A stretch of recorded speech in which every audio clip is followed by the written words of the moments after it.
get started. And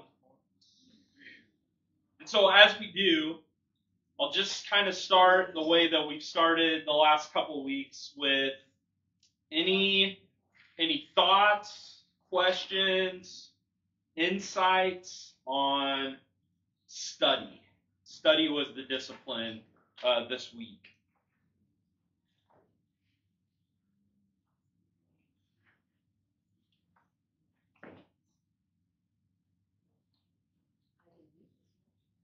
You can do this one?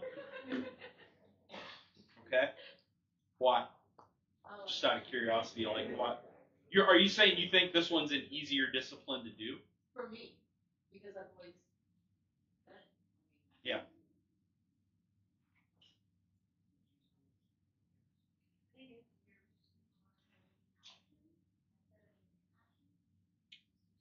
So Holly said she thinks it's easier because it's more of an action than an inaction. Some of the other disciplines so far have involved like stopping what we're doing versus doing something.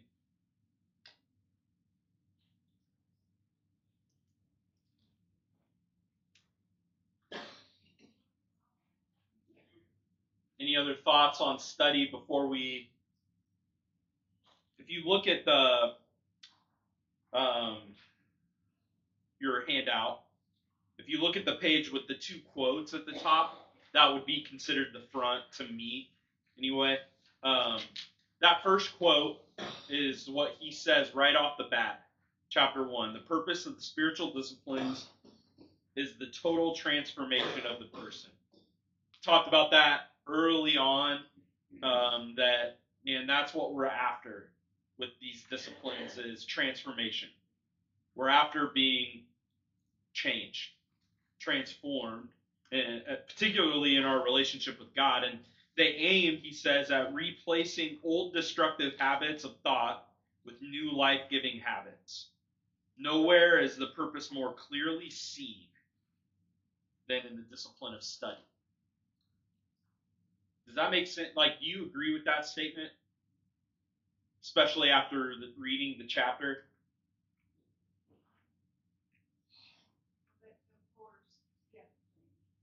Yeah. Yep.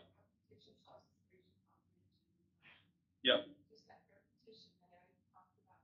And you always hear that, saying positive things to your kids, just building those whenever it is in your brains.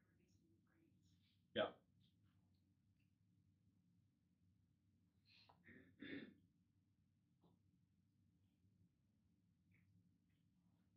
Okay. Well, here's what I want to do. We're going to look again at these 4 steps. And then after we look at the 4 steps, if you like to look ahead, that's when I've got some study discussion questions for you guys to talk about together. So we'll go through these 4 steps. I've got some discussion questions for you at your table. And then we're going to look at, if you remember, he gave 3 intrinsic and extrinsic rules then. And we're going to look at the intrinsic rules, 3 intrinsic rules that govern our study. And then I want to look at a scripture together real quick as we close. So with these 4 steps, the first step, he said, and if you want to, if you like following along with your book as we go, so the steps start on page 64, at the bottom of page 64. But the 4 steps, number 1 was repetition. And the blanks there, repetition is repeated exposure. Repeated exposure.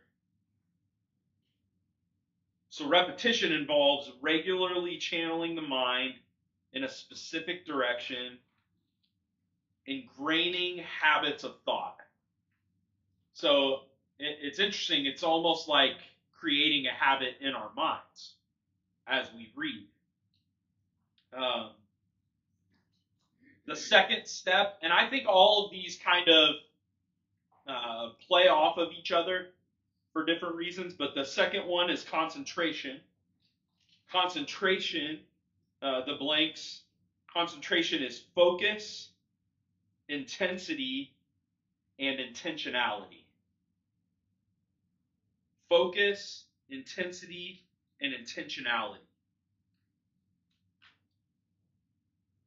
On page 65, he said concentration centers the mind. It focuses the attention on what is being studied. And if you remember, we talked about this some last week. Like, of the 4 steps, I think that one might be as tested as any by our culture right now. You know, like I don't think concentration comes easily where we live. We're used to and enjoy, like, just, I'll ask for a show of hands. Does anybody here feel like you're a good multitasker? Like you like to multitask? And I, like, here's a good question. If you have a computer, here's how you know you're a multitasker. Like, how many windows do you normally have open? You know what I mean? If you're somebody who's got like 5 or 6 windows open, or 5 or 6 tabs, or for instance, like on your phone, if you've got 5 or 6 apps that you're bouncing back and forth from, that you're doing, like, that's multitasking with technology. But it just feels like that's kind of who we're becoming more and more. There aren't the art of sitting down to do one thing is less common. And there's a story I was reading this week where that was being talked about. You know where I think that started, or what I think, like, really truly kind of made that the radio and the TV, because we got so used to, like, when you're driving, what's always on? The radio. When you're at home in the living room, even when you have friends over, what's on? TV. And it's just kind of like, it's on, but we're not watching it. It's on, but I'm not listening to it, but it's white noise. And so we've always kind of got that other thing going on, and we don't even realize, like, how that's doing stuff, with our minds. The third thing, comprehension. I like this. It's the aha of deep understanding. The aha. On page 65, he said comprehension adds understanding to repetition and focus. So comprehension is where understanding comes in. And I think, and this is why I said the steps kind of build off of each other. If I can't concentrate, I surely am not comprehending. I don't know if you are the same way, but there are times where I'll sit down to read and I have to read something like 4 or 5 times before I'm like, okay, yeah, I'm tracking with you. Oh, you know what I mean? Like, it just, sometimes it takes some time for me to, like, concentrate on one thing like that, or even just to engage my whole mind in what I'm doing, because sometimes I can read and I can be thinking about something else. And I think, that's part of that multitasking thing, but, sometimes that works to our advantage. I've had multiple people apologize to me over the years because they'll come out after church service and they'll just be like, "I'm sorry, the baby was so loud today," and I'm just like, "Hey, I actually that never bothers me."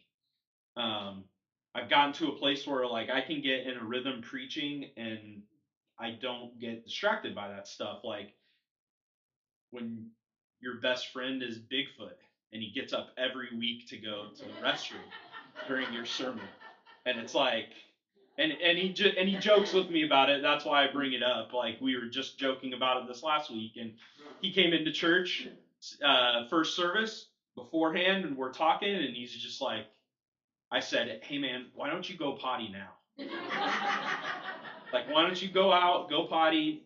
And he as soon as I said it, his head went back, And he's just like, I don't have to go right now. But it's that whole thing of like, man, I think that's why when we read sometimes, like, it's why reflection then, like, as we're building these steps and you get into step 4, reflection, it's why reflection is so important. It's why conversation about it is so important, because I saw you looking at me nodding, Jess, but like, if you read a chapter and I read a chapter, you might draw insight that I didn't draw, because you might have comprehended more than I did, or you might have comprehended differently something than I did. And so that conversation or that reflection on it, reflection is considering the significance of what we're studying, considering why is it significant, how is it significant. Reflection, he said on page 66, reflection defines the significance of what we are studying. It tells us why it is significant. And sometimes that comes from different things, like, and that's what I hope you'll see after we have some discussion and we look into those extrinsic and intrinsic pieces, those rules. They coincide with the steps, and I want you to be able to see how. So why don't you take a few minutes, look at those. Now that we've talked about it, they hopefully refreshed you a little bit on study, some of those steps. Now get into those 3 discussion questions with the people at your table. Talk about those for a few minutes, and then we'll pick it back up.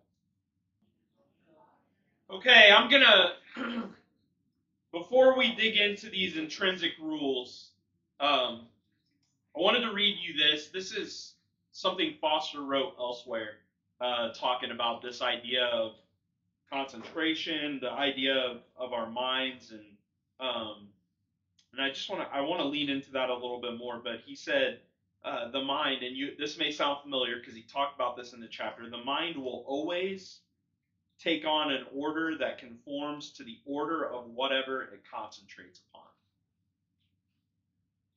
Once, and here's how he expands on that, and hopefully this can make sense to you. I want you to understand this, and I thought this story helped me a little bit. But he said, but once some friends let us use their beach house on the Oregon coast. Its location was a secluded spot where virtually the only building in sight was an old lighthouse on a far peninsula. Our only visitors were seagulls. The cabin had no television and no telephone. Even the radio didn't work. But there was a record player and 2 old records. The soundtracks from Oklahoma and Johnny Appleseed. How nice, I thought. 1 record for the children and 1 for the adults. In the course of a week, we must have played those 2 records some 50 times. For months afterwards. I found myself singing or humming the songs on those albums in the shower, in board meetings, in church. I even sang them in my dreams. What happened was simple.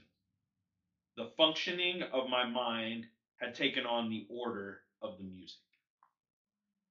That's what he's talking about.